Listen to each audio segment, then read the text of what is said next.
Finance act 2022 के section 114 BK के तहत FBR को न सिर्फ नॉन फाइलर्स की मोबाइल फोन सिम्स को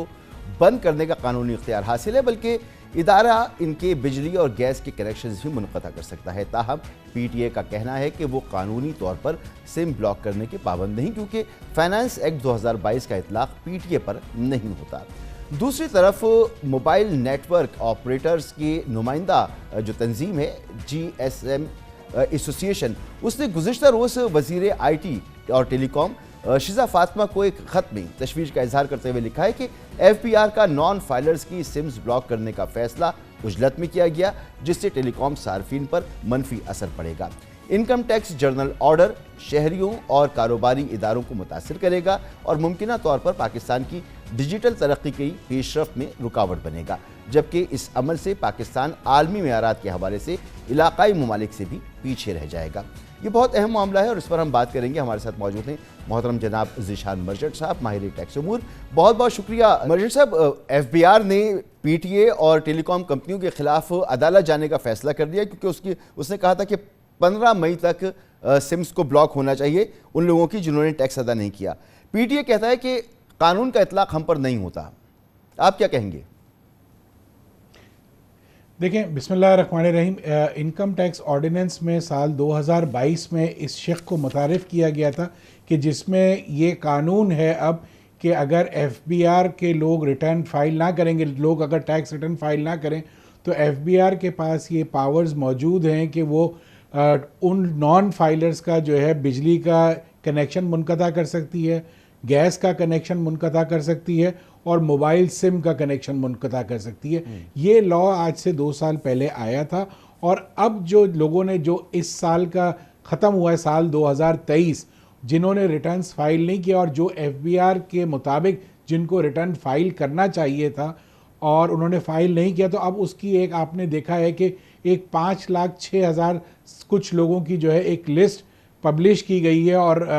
PTA को ये कहा गया है, यानी मोबाइल कंपनीज़ को ये कहा गया कि इनकी सिम ब्लॉक कर दें। मैं समझता हूँ कि जी पाकिस्तान टेलीकम्युनिकेशन अथॉरिटी जो है एक स्टैचूटरी बॉडी है, जिस तरह से FBR जो है एक अलग इंडिपेंडेंट बॉडी है, तो एक बॉडी का दूसरी बॉडी के ऊपर ये जो इतलाक़ करना या उसको ऑर्डर देना और उसका एक्सेप्ट करना, ये एक मुश्किल अमल है। अपेरेंटली इससे होगा क्या, जो मैं ये देख रहा हूँ, एक तो ये कोर्ट में जाएंगे लोग और ये मामला जो है वो सबजुडिस हो जाएगा और उस वक्त तक तो ये फिर इसका इतलाक़ नहीं होगा, ये ब्लॉक नहीं हो सकेंगी। बिल फ़र्ज़ महल अगर हम ये डिस्कस कर लें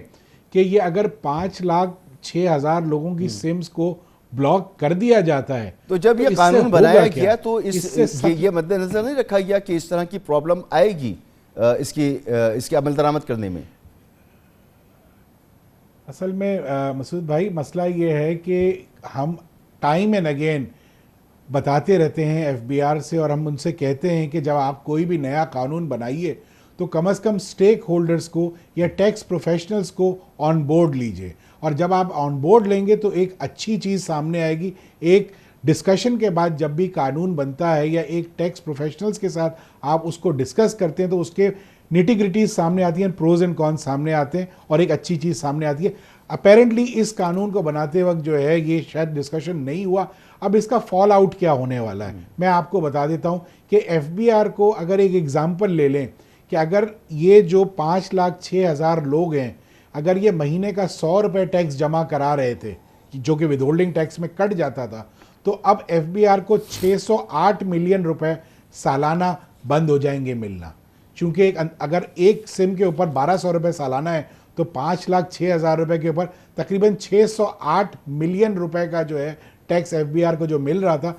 सबसे पहले तो वो मिलना बंद हो जाएगा। तो क्या ये सिम बंद करने से FBR को फ़ायदा होगा या नुकसान होगा, पहले इसका एनालिसिस करना बहुत ज़रूरी है। उसके बाद अगर ये सिम्स बंद हो जाती हैं तो इसमें हो सकता है बहुत सारे स्टूडेंट्स हों जो ये सिम अपने वालिदैन के किसी के नाम पे, वालिदा या वालिद के नाम पे, जो हो सकता है टैक्स में रजिस्टर होने के लिए एलिजिबल भी ना हो, उनके नाम पे ये सिम्स इशू हुई भी हो, तो उनका कनेक्शन अपने स्कूल या कॉलेजेस से मुनक़ता हो जाएगा। क्योंकि आजकल तो सारी लर्निंग्स जो हैं वो डिस्टिंक्ट लर्निंग्स हैं और जो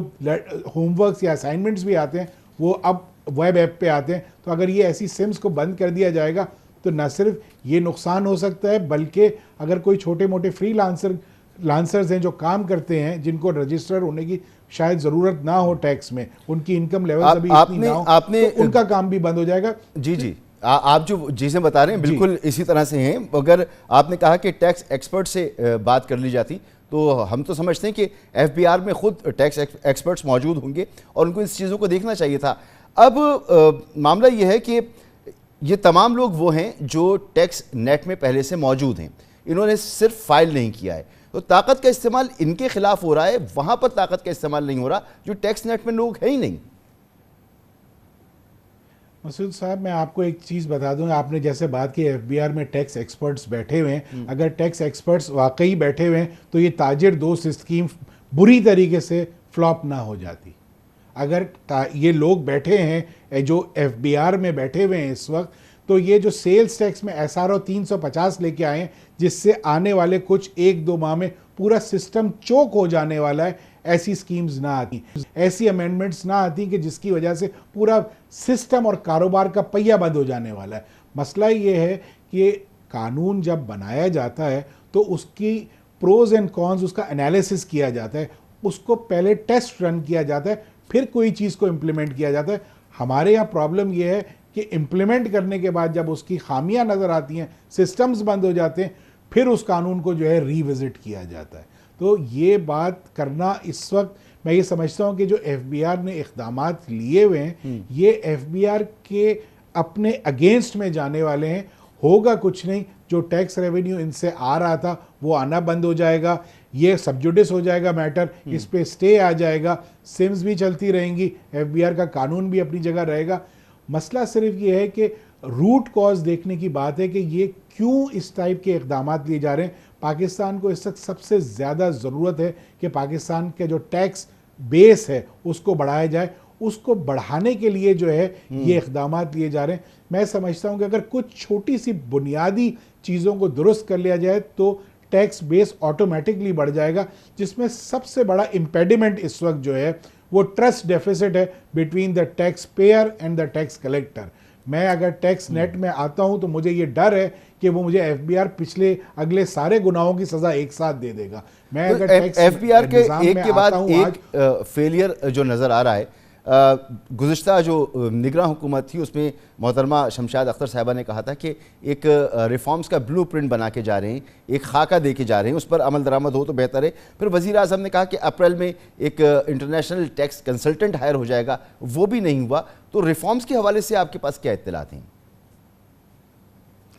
देखिए, मैं ये समझता हूँ कि ये रिफॉर्म्स जो है ना, मैं सन 2000 से सुनता चला आ रहा हूँ कि एफबीआर में रिफॉर्म होंगे, एफबीआर को रिफॉर्म करने की ज़रूरत है, एफबीआर में चीज़ों को दुरुस्त करने की ज़रूरत है। सवाल ये पैदा होता है कि 2000 से अगर रिफॉर्म्स का हम जिक्र सुनते चले आ रहे हैं तो आज 2024 में भी अब हम ये सोच रहे हैं कि अब मज़ीद दोबारा से रिफॉर्म करने, तो वो रिफॉर्म्स आज तक हो क्यों नहीं सके। देखिए, मसला इस वक्त क्या है, दो तरीके से आप चीज़ों को देखिए कि आपने इस वक्त जो है को किया क्या है कि आपके जो एफबीआर के अफसरान हैं उनको आप तनख्वाह जो देते हैं वो मार्केट से बहुत कम होती है, और उनसे कहा यह जाता है कि आप अरबों रुपए का टैक्स कलेक्ट करके दें।